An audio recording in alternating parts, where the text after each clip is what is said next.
মিনা একটা ছোট্ট মেয়ে, তারপরও যে তাকে কত যে কাজ করতে হয়, তার কাজের কোনো শেষই নেই। সামনে বালতি নিয়ে যাচ্ছে, পানি পা টিপে টিপে হাঁটতেছে, কত কষ্ট করে বালতিটা নিয়ে যাচ্ছে। ছোট্ট মেয়ে পানি নেওয়ার জন্য বালতিতে পানি ভরছে, এরপরে আবার বালতি নিয়ে রওনা করছে। সামনে আবার পানি ভরছে, পা টিপে টিপে আস্তে আস্তে হাঁটলো, আবারও পানি, পা টিপে টিপে হাঁটলো। এই তো পানি নিয়ে পৌঁছে গেছে, এবার পানি পাত্রের ভিতর ঢালতে হবে। পানিগুলো ঢেলে দিল, এরপর বালতিটা জায়গা মতো রেখে দিল। এখন মিনাকে কাপড় আনতে হবে।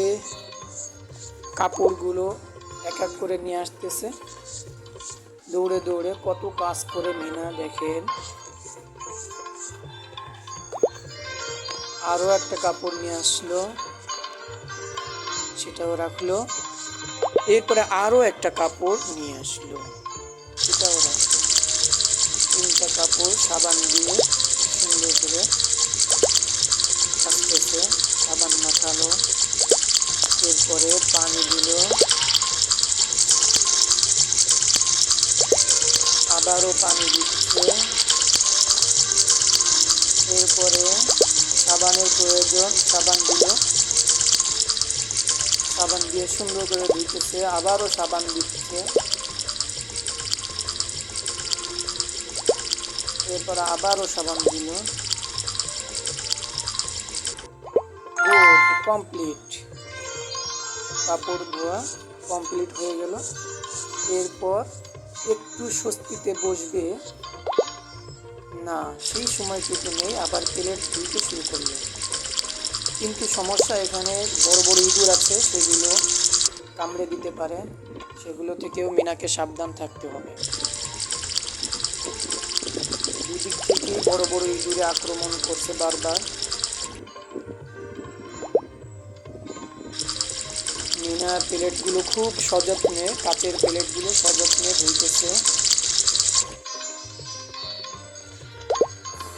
প্রায় শেষের পথে প্লেটগুলো ধোয়া, আর একটা বাকি আছে। এদিক থেকে ইঁদুরগুলো বারবার তাকে আক্রমণ করছিল। এটা ধুলেই তার প্লেটগুলো ধোয়া শেষ হয়ে গেল। প্লেটগুলো ধোয়া কমপ্লিট হয়ে গেল। এরপরে সামনে গেল, গিয়ে দেখলো ছোট্ট বাবুটা। এরপরে ছোট বাবুটা খেলনা চাইতেছে, খেলনা গাড়িটা মিনা তাকে ধরে দিল। ছোট বাবুটা আরও একটা খেলনার পুতুল চাইলো, হাঁস, সেটাও আনার জন্য দৌড় দিল। দৌড়ে গিয়ে দেখলো সেটা টেবিলের উপর রাখা, সেটা নিয়ে চলে আসলো। এসে বাবুটাকে ওই হাঁসটা দিল। এরপরে বাবুটা বলল আরও একটা খেলনা তাকে এনে দিতে, সেটা আনার জন্য গেল এবং ওই খেলনাটাও নিয়ে দৌড়ে বাবুটাকে দিল। বাবুটা খুশি হয়ে গেল।